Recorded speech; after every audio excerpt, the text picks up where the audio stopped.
Well, all right, kiddos, it's time to sharpen up those edges and grease up your chains. We are going to live it up with mountain life.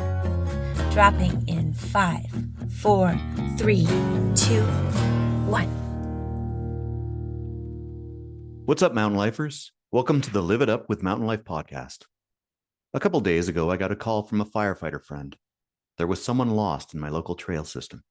A woman had lost her way, her cell phone died, and it was dark. Every single fire truck was at the trailhead parking lot. Firefighters were dressed in their gear, trying to hike through woods in the dark on trails they didn't know. Once they realized I knew the trails better than most, plus I had a bored e-bike and the brightest magic shine bike light known to man, they okayed my search for her. It took me 10 minutes to find her. When I walked her out, an infrared drone was circling and 2 police officers approached and asked the woman, "Are you the woman that was lost?" She replied that she was. They didn't acknowledge my existence. One of the police officers pressed the button on his walkie-talkie and announced to dispatch, "We found her." I nearly laughed. Thank God they arrived in their bulletproof vests. What would we have done without them? I'm not claiming to be a hero. I just had the right tools for the job. And my friend on the fire crew had the wisdom to call the one guy that would be ready to go for a bike ride in the middle of the night.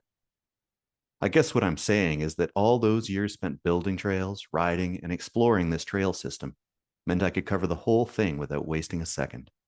All my time recreating in the woods was vindicated, and I managed to prevent a woman from having one of the worst nights of her life. The firefighters would have found her eventually. I just managed to do it a lot quicker. Or perhaps it could have been one of the best nights of her life. That's what today's guest, Chris Larkin, might claim.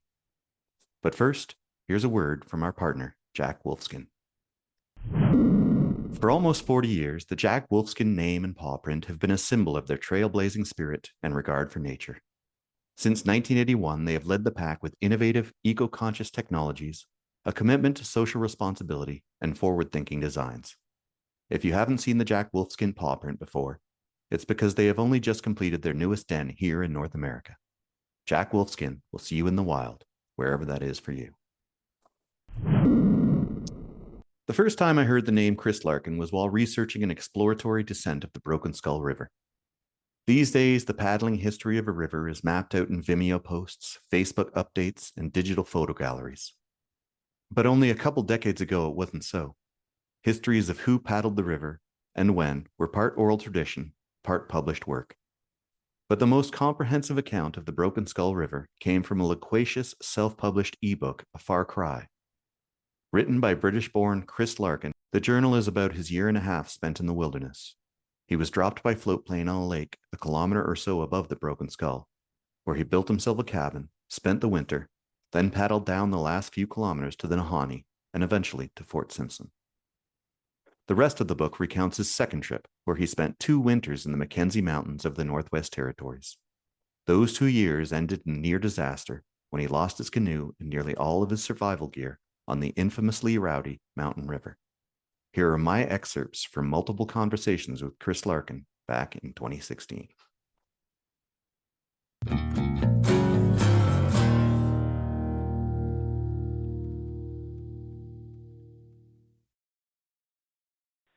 It was the happiest time in my life. His answer is instant. There's no hesitation. Losing everything, having nothing, was the happiest time in my life. The best time in his 71 years on Earth was 37 years ago. It lasted 10 days. It was the time he lost absolutely everything in the Mackenzie Mountains. The idea of getting away from it all lies at the root of exploration. It is, for most of us, a path to a particular kind of freedom, as it was for all explorers, whether they were searching for a new home, spiritual salvation, or glory. Most outdoor pursuits claim some kind of ultimate freedom, but what does that actually mean? Skiers will tell you it's a bottomless powder turn. Surfers will say it's getting barreled, but Larkin's take is different. He found what we all seek after dumping his boat on the infamously dangerous Mountain River in the Northwest Territories in June of 1985. Luckily, his wilderness experience was extensive, really extensive. Larkin was on his way back to civilization after spending 2 winters alone in the wilderness. He'd left Fort Simpson in 1983 on the Mackenzie River, With 2 canoes loaded with gear, he traveled up the Keel River to the wildlife cabin and spent the winter there. In the spring of 1984, he headed further upstream, dragging, pushing, and forcing one fully loaded canoe to the source of the Twitcha River at Mountain Lake. An epic and perhaps mule-headed feat in itself, Larkin then built himself a cabin and spent the winter. For him, the canoe was a means of transportation. But you know what? I've never claimed, I've never seen myself as a very good canoeist. What I love about canoeing is that it goes back centuries. Those people who first came into this country, they used it as a means of transportation. That's how I saw myself. I didn't see myself as a canoeist, and I've never been really involved in the sport of canoeing. But as a means of transportation, it gives you that enormous freedom to take in a year's grub stake and just use the river as a highway. I think a lot of the old-timers were better canoeists than me, but there you are. Then, in March of 1985, he began his descent of the Mountain River, intending to arrive at the Mackenzie River and paddle on to Fort Good Hope. But the Mountain River was raging. The sheer volume of the spring runoff expressed itself in 16-foot waves barreling off the inside of the canyon walls. It was no place for Larkin, and in hindsight, he should have waited out the spring thaw. There's the interesting psychological deal.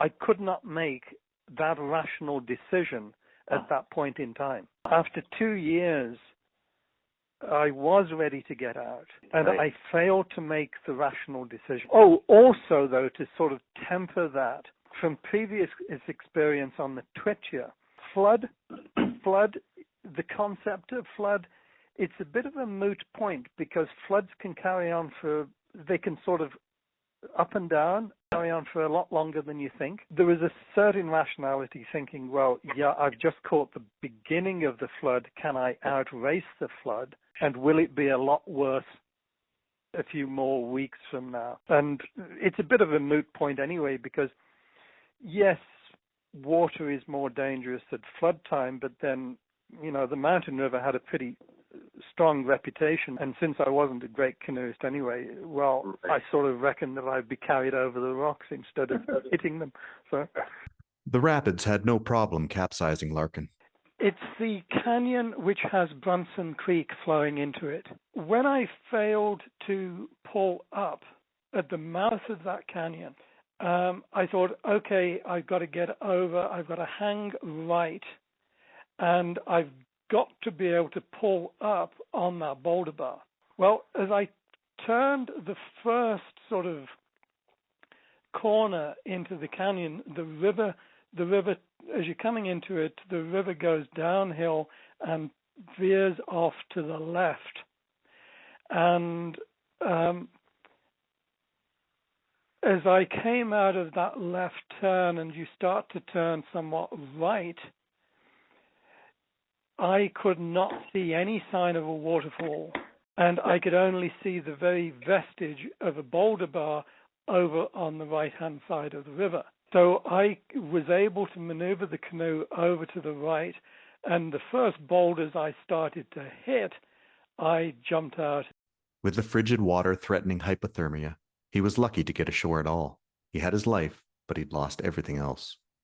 His sole possessions were a life jacket, a sheath knife, a container with 20 matches, gaiters, rubber boots, and the clothes he was wearing.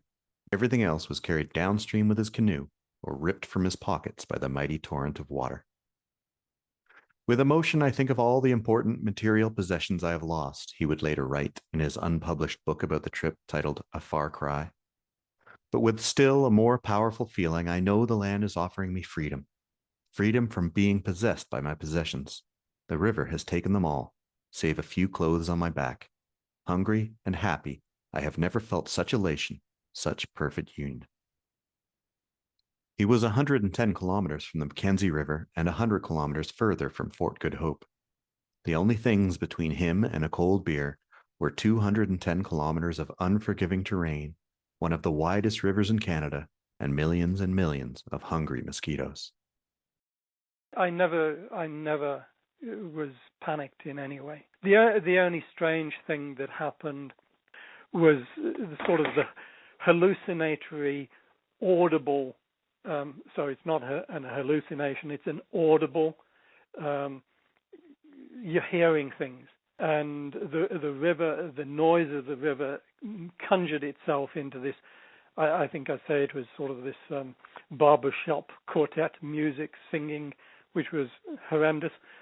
That's what happened. That's part of, I don't know if it's psychological or what, but the noise of the river made itself into singing voices, and I couldn't get it out of my head. And that's what happened. So, you just have to sort of put up with it. I could never sort of work it out. I don't think I could work it out what they were saying. Over the next 10 days, Larkin ate next to nothing. On day 1, he managed to find some shriveled cranberries from last fall, no more than 12. On day 2, he was lucky enough to stab a porcupine in the head and roast it over a fire. On day 3, he ate some ants and some mosquitoes, and another 6 cranberries or so. On day 4, he was eating poplar bark. Then his memory gets hazy. All I had to do was to walk out 70 miles. 70 miles, as I said in the book, was a doddle. So, I mean, if somebody had said, you've got to walk 700 miles, I'd say, well, obviously, nobody can walk 700 miles on no food. But the idea of walking 70 miles in ordinary layman's language, and even my language, bush or no bush, that's not a far distance. You could potentially walk that in 2 days. So, that it was just a factor of walk it, and food and hunting or gathering food be damned.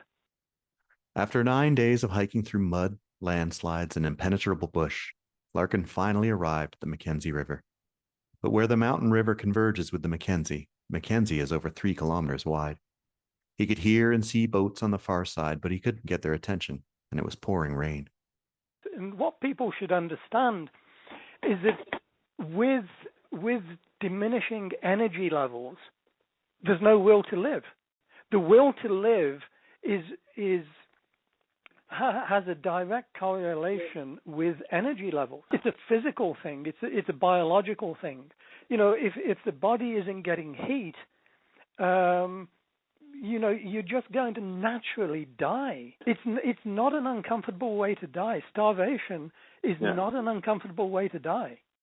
But what's interesting too is when the boat came and picked me up, all of that lethargy and sort of lack of energy and heat, that departed.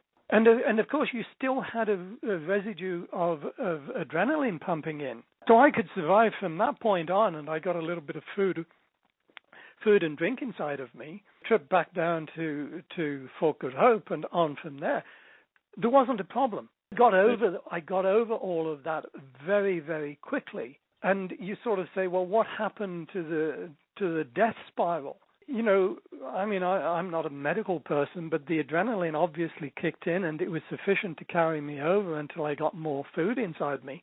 But without that kick of adrenaline and food, I think within another, 24 hours or 48 hours, I would have been very close, very, very close to death, if not dead. Friends of mine canoed the mountain river several years after I did it. They were very experienced canoeists, and they knew where I had the accident. And they said to me when we met up again, they said, honestly, we don't know how you walked through that country.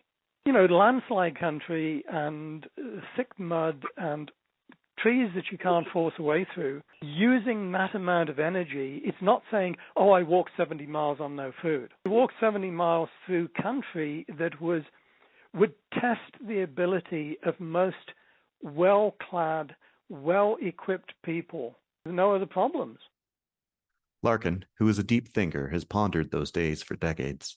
There are lots of survival situations, and when you look at them, one of the more common ones perhaps would be shipwreck. People getting shipwrecked in all sorts of circumstances. And they have to draw on resources the same as I did. Their situation the more elemental a survival situation is, I think the more value it has. And the further away from technology and human creations you are, the more enjoyable that survival experience will be, or the more, a better word, because happiness and enjoyable aren't quite connotating the things that I mean, the more worthwhile the experience is going to be. And you can never force a survival situation if it isn't valid. It's just a stupid risk, and have a sane sort of experience to follow on from that. But I'm thinking that why my particular survival experience was as worthwhile as it was the only technology I had was a canoe.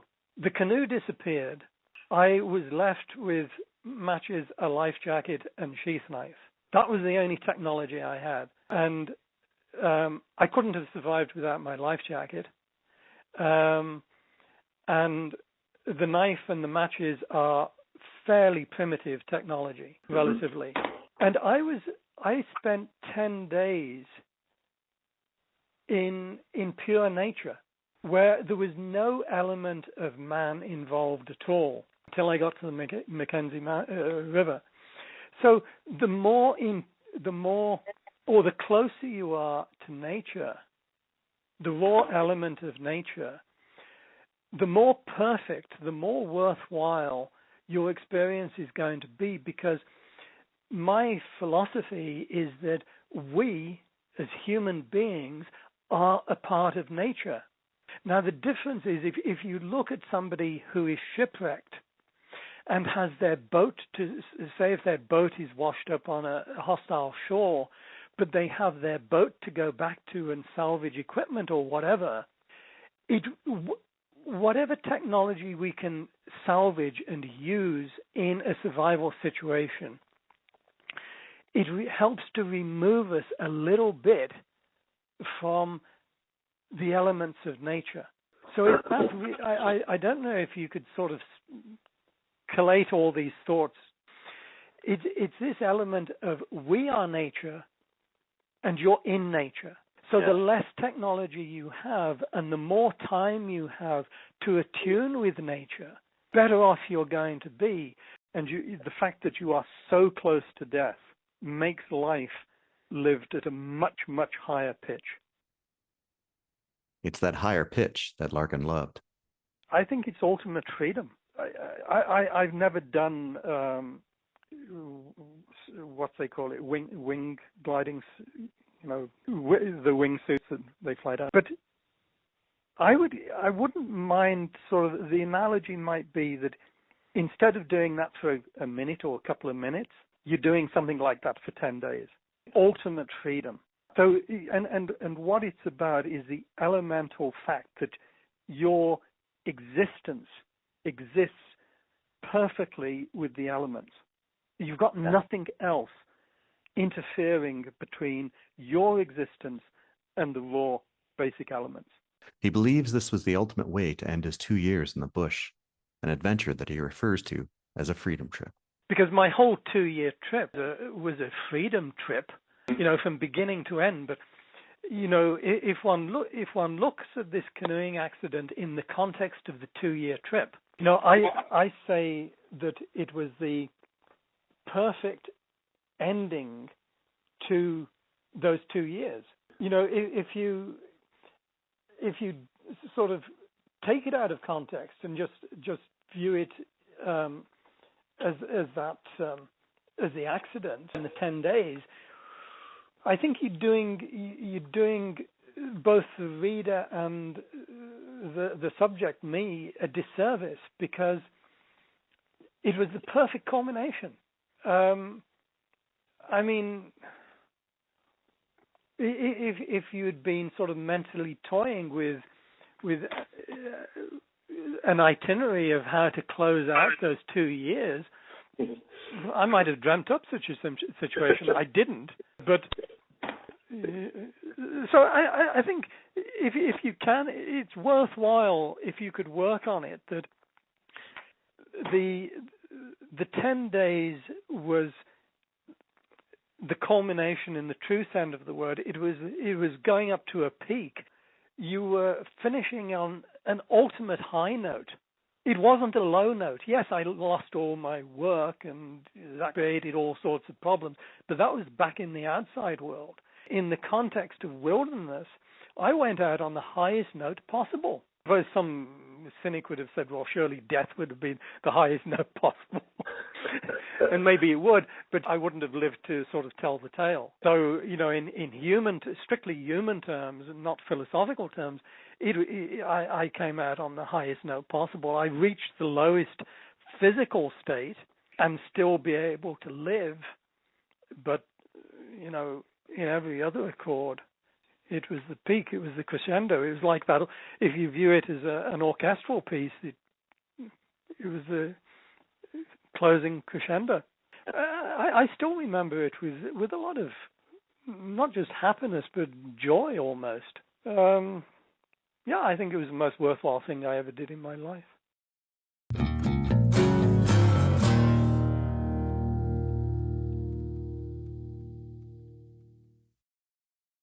I'd like to thank Chris Larkin for agreeing to let me use these interviews from 2016.